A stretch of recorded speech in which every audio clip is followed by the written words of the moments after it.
Now, finally, the Kennewick School Board this week passed a new policy that is going to limit how teachers and staff can display non American flags on campus.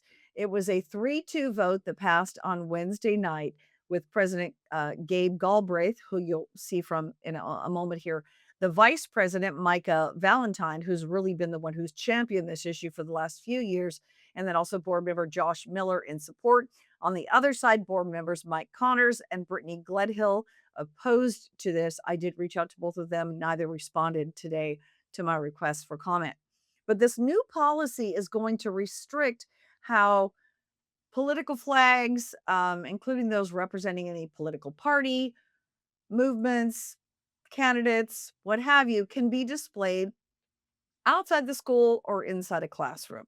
So, unless they're used temporarily for educational purposes, say a teacher is teaching on something in particular, or a student's doing some sort of a presentation where they need to show a particular flag as part of that presentation, you can't put that up in the flag. And his take, the president's Gabe Galbraith's take is we just need to get back to the basics. We need to get all the rest of this out of the classroom and let the kids focus on learning.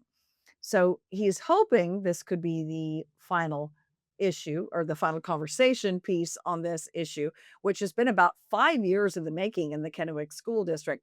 Here's part of my conversation with Kennewick School Board President Gabe Galbraith. We don't need non-educational stuff in the classroom that could be distracting. And to your point, you walk into a class and you see a flag or a banner or something on the wall that is completely opposite of your ideals or whatever. Like, are you like you instantly get a feeling of maybe discomfort or whatever, right? And so again, this policy um, doesn't restrict student free speech like people came and said.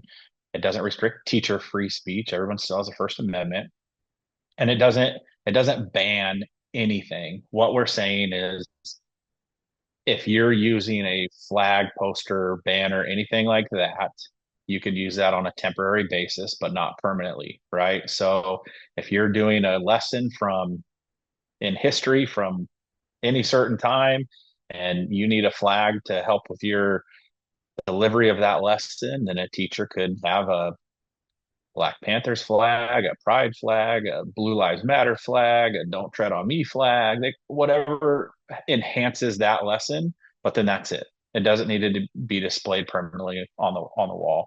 And I think people need to look a little bit into the future as well. Like, we're going in, I mean, things are obviously pretty divisive. We're going into a big, midterm election and those things. And so we just want to make sure that things aren't coming up, now or in the future.